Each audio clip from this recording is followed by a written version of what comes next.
Hello student, chapter 3 electrochemistry. आज हम देखते हैं ऑक्सीडाइजिंग एंड रिड्यूसिंग एजेंट्स।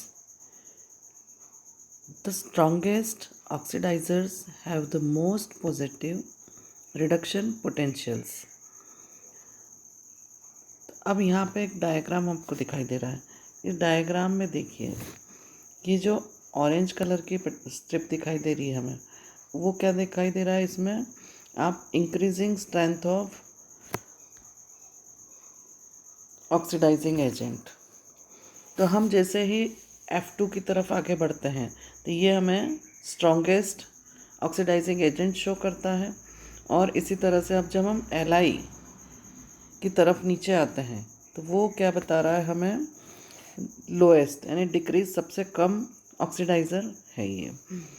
तो इसमें जब मोस्ट नेगेटिव वैल्यू आती है ई सेल की, तो वो क्या दर्शाता है हमारा? यहाँ पे बताया है हमने, oxidisers have the most positive reduction potential and the strongest reducers have the most negative reduction potentials.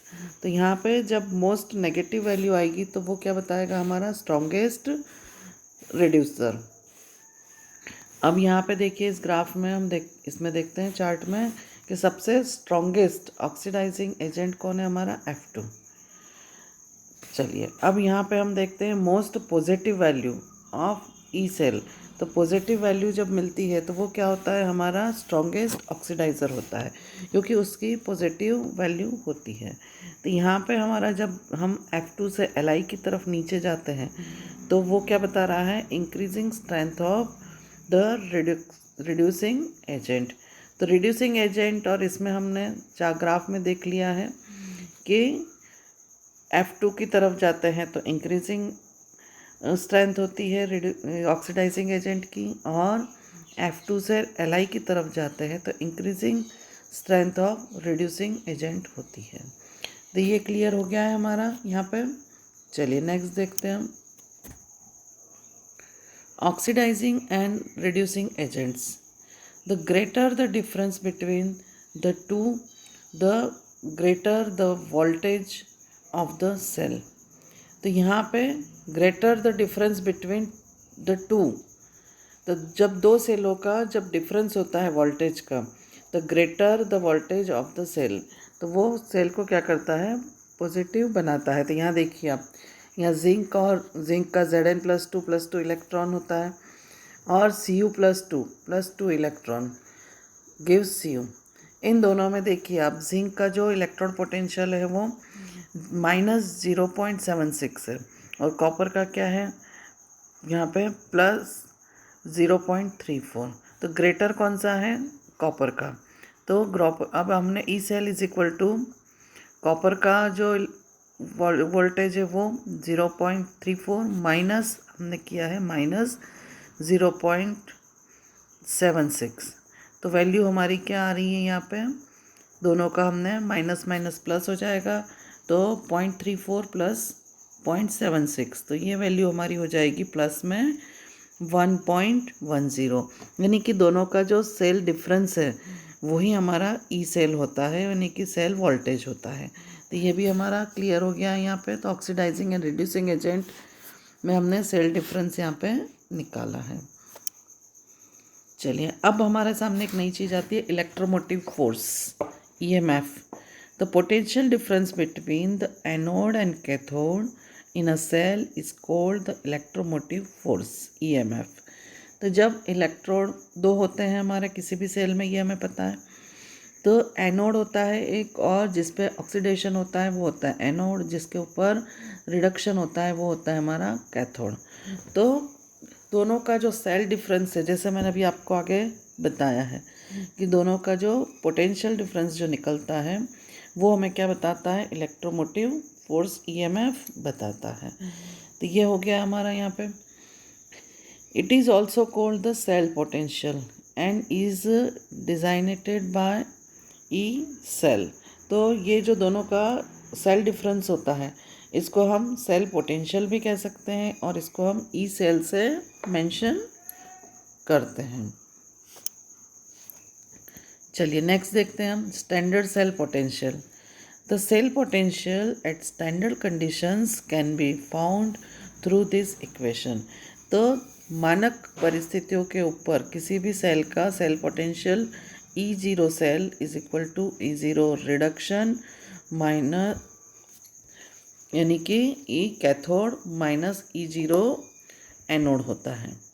तो कैथोड का जो पोटेंशियल है उसमें से हम किसका माइनस करेंगे, एनोड का। Because cell potential is based on the potential energy per unit of charge, it is an intensive property. ये कौन सी प्रॉपर्टी होती है, इंटेंसिव प्रॉपर्टी होती है, और इसमें potential energy per unit charge के हिसाब से परिवर्तित होती है।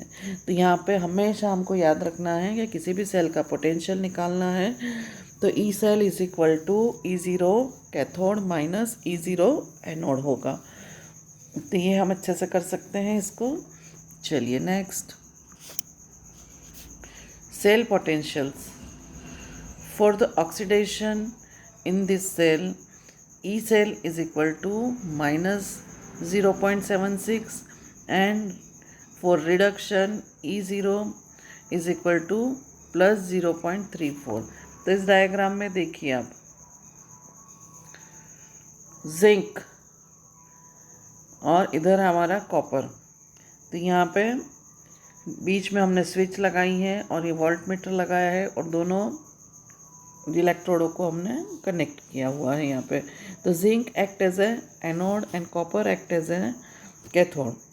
तो यहाँ पे ऑक्सीडेशन जहाँ हो रहा है, कहाँ पे हो रहा है, जिंक के सेल पे।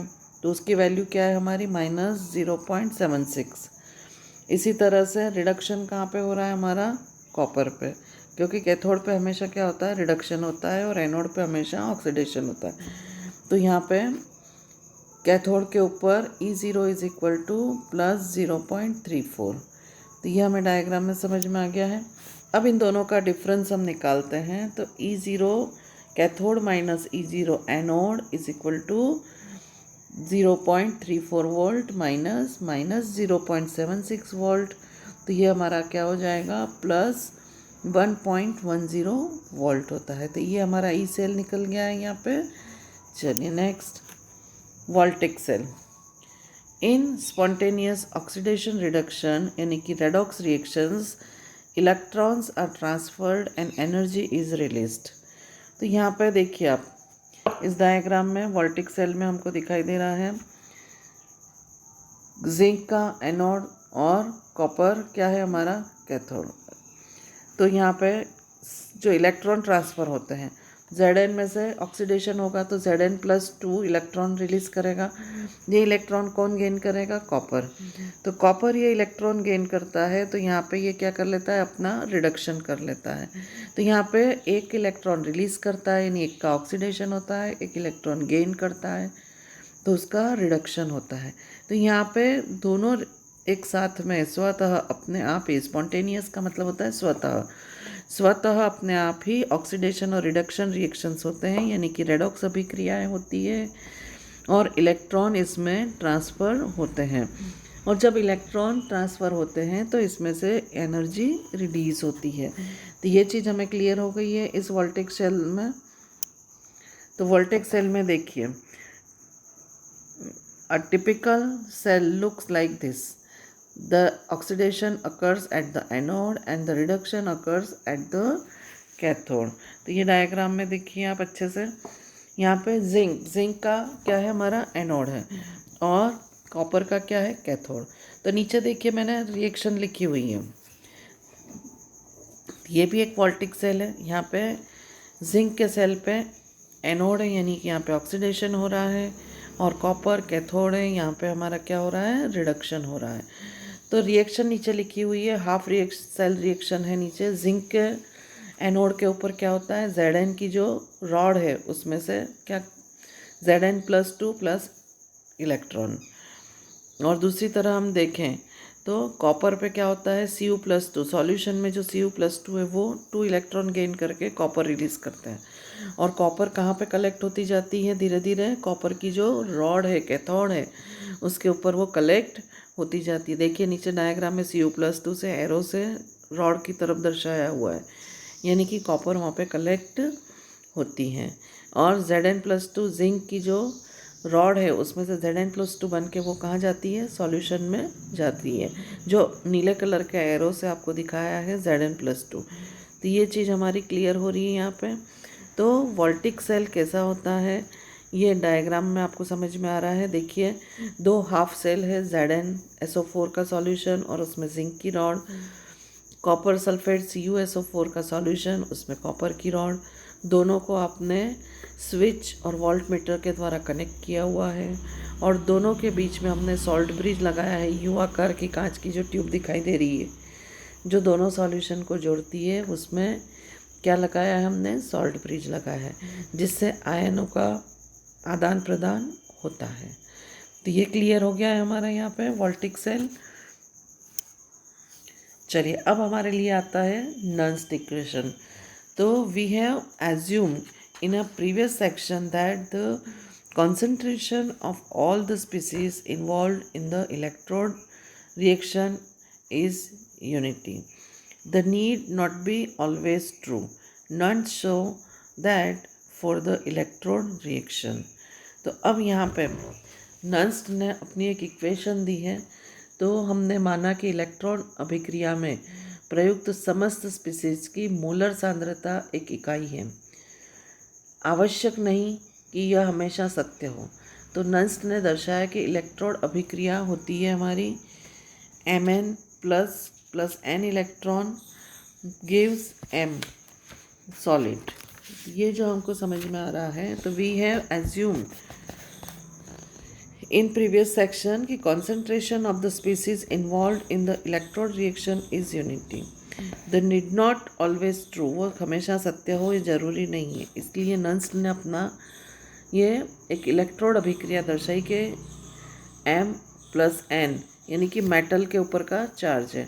कोई भी मेटल एक्वेस सॉल्यूशन में आयन के फॉर्म में होती है, प्लस N इलेक्ट्रॉन गेन करके वो मेटल फॉर्म करती है। तो नन्स ने अपनी एक इक्वेशन दी है, देखिए जो सेल अपन ने देखा है अभी आगे, उसके लिए है कि M plus upon M is equal to E0 M plus N upon M minus RT upon NF ln M solid upon M plus N।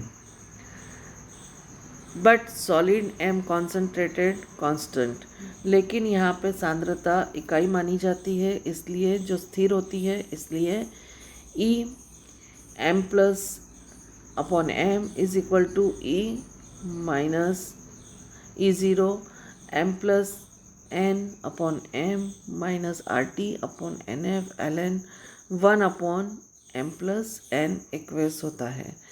तो अब यहाँ पे हम डेनियल सेल का एग्जाम्पल लेते हैं। तो कैथोड के लिए हम लिखे पहले, तो कैथोड के लिए क्या होगा हमारा, ये ECu+2 upon Cu is equal to E0 Cu+2 upon Cu minus RT upon, यहाँ पे 2 इलेक्ट्रॉनों का चेंज होता है इसलिए हमने 2F लिखा है, ln 1 अपॉन Cu+2। इसी तरह से एनोड के लिए लिखे हम तो Zn+2 upon Zn is equal to E0 Zn+2 upon Zn minus RT upon 2F ln 1 upon Zn+2। तो ये हो गया हमारा।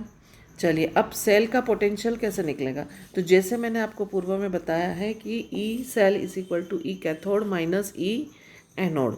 तो यहाँ पे कैथोड कौन है हमारा, कॉपर का, तो यहाँ पे कॉपर के सेल के में से हम किसका माइनस करेंगे, जिंक का, क्योंकि जिंक हमारा एनोड है। तो E cell is equal to Cu+2 upon Cu माइनस Zn+2 अपॉन Zn। ये हो गया हमारा। चलिए अब इसकी वैल्यू हमने यहाँ पे E0 Cu+2 upon Cu minus RT upon 2F ln 1 upon Cu+2 minus E0 Zn+2 upon Zn minus RT upon 2F ln 1 upon Zn+2। तो यहाँ पे हम इसको सिंप्लीफाई करें तो ये हो जाता है E cell is equal to E0 cell minus RT upon NF को हमने कॉमन निकाल लिया ln Zn+2 अपॉन Cu+2 होता है। तो ये कैलकुलेशन हमें पता होना चाहिए। चलिए, तो यहाँ हमारा ये नस्ट इक्वेशन के आधार पे हम कैसे किसी का सेल का पोटेंशियल फाइंड आउट कर सकते हैं, ये कैलकुलेशन हमने देख ली है। ये हमारे लिए बहुत ही उपयोगी होती है। तो नस्ट समीकरण के लिए हम आगे फिर और उसके कांस्टेंट वगैरह की चर्चा करेंगे। तो आज हम इसको यहीं पे स्टॉप करते हैं, अगला हम नेक्स्ट वीडियो में देखेंगे। चलिए, थैंक यू।